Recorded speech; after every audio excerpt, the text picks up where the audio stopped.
Hola, mi nombre es Rosa Villasana, soy estudiante de Derecho, curso el cuarto año en la modalidad semipresencial. En esta oportunidad, el subproyecto que nos ocupa es el Derecho Internacional Privado y vamos a hablar acerca de la teoría de la norma del Derecho Internacional Privado, sus factores de conexión, estructura, clases y otros elementos importantes. Pero primero es importante destacar que el derecho internacional privado o DIP es la rama del derecho que se encarga de regular las relaciones entre personas de distintos países principalmente, ya que en un mundo cada vez más globalizado las relaciones comerciales, personales y patrimoniales cruzan fronteras, lo que genera necesidad de establecer reglas para determinar qué leyes deben aplicarse en estos casos, evitando conflictos jurídicos. Y ese es el objetivo del DIP, resolver estos conflictos proporcionando seguridad y certeza en las relaciones internacionales. Ahora bien, la teoría de la norma del derecho internacional privado. Esta tiene una estructura particular que la diferencia de otras normas del derecho interno. Esta estructura se compone de tres elementos principales. Número 1, un supuesto de hecho. Este elemento define el hecho o situación concreta que se busca regular. Por ejemplo, un contrato de compra-venta entre una empresa venezolana y una española o un matrimonio entre personas de diferentes países. La diferencia número 2 o el elemento número 2 sería un factor de conexión. Este es un criterio clave que nos indica cuál es la legislación en la que debe aplicarse en un caso particular. Este factor de conexión puede variar según el tipo de relación jurídica del cual se trate. Puede ser el domicilio de las partes o dónde se firmó el contrato o incluso la nacionalidad de los individuos involucrados. Y la estructura o el elemento número 3 sería una consecuencia jurídica. Finalmente, una vez identificado ese factor de conexión del cual les acabo de hablar, la consecuencia jurídica es la aplicación de la ley que corresponda según ese factor. En cuanto a las clases de normas en el derecho internacional privado, encontramos principalmente 3. Esta lista está encabezada por las normas materiales y estas son aquellas que regulan directamente una relación jurídica sin necesidad de indicar qué ley se debe aplicar. Por su parte, las normas de conflicto o colisión son las que ocupan principalmente el DIP o el derecho internacional privado, ya que esta es de vital importancia, ¿sí? Porque se encarga de determinar qué legislación es aplicable a una situación jurídica con elementos internacionales. Es decir, esta no resuelve directamente el caso, sino que indica qué ley lo hará. Siguiendo este orden de ideas, podríamos determinar que las normas de conflicto o de colisión, al determinar cuál es la ley aplicable, es la que determina cuál es la norma material que se debe aplicar. Por otra parte, tenemos las normas de aplicación inmediata o las imperativas. Son aquellas que debido a su importancia deben aplicarse siempre independientemente del factor de conexión.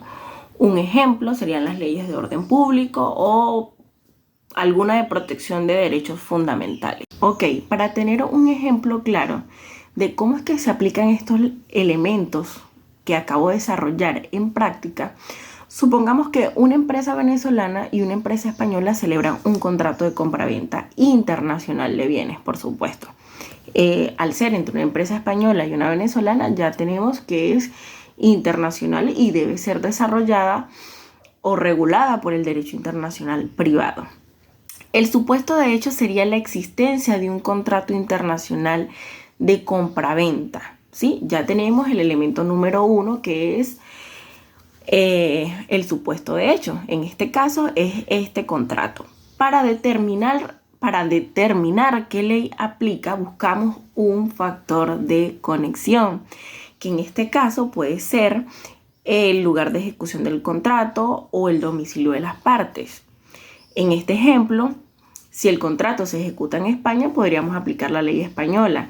Y si el contrato es ejecutado en Venezuela, pues por supuesto sería regulado por las leyes venezolanas.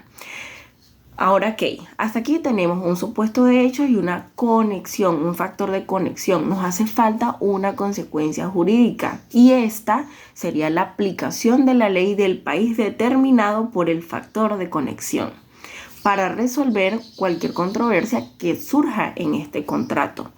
Otro ejemplo práctico podría ser un caso de sucesión internacional.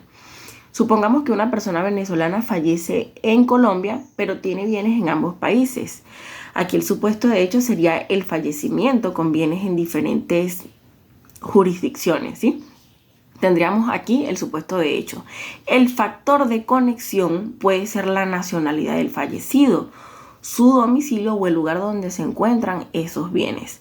Dependiendo de este factor, la consecuencia jurídica será la aplicación de la ley, ya sea la venezolana o la colombiana, para regular la sucesión de esos bienes. Ok, evidentemente estos factores de conexión son esenciales para determinar qué ley aplicar en una situación de conflicto de leyes. Los más comunes en el DIP son, número 1, el domicilio. La ley aplicable puede depender del lugar donde una persona tiene su residencia habitual. En el caso de sucesiones, el domicilio del fallecido es clave para determinar qué ley rige la sucesión de los bienes, en concordancia con el ejemplo que acabamos de abordar.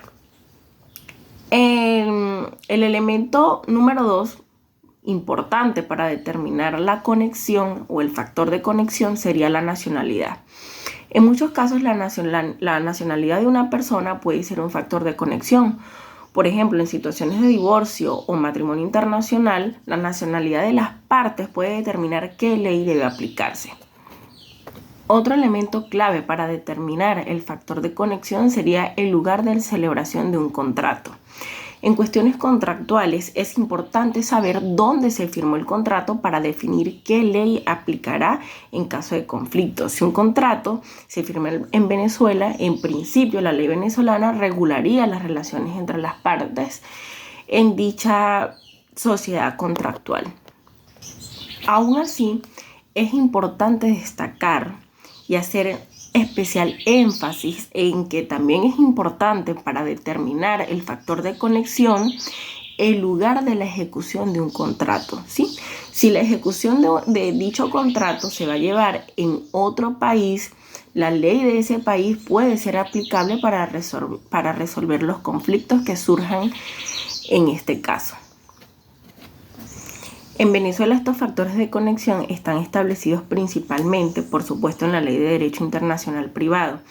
Y su importancia radica es que es importante tener en cuenta estos factores porque nos permiten objetivamente determinar cuál es la ley aplicable, garantizando seguridad jurídica en las relaciones internacionales.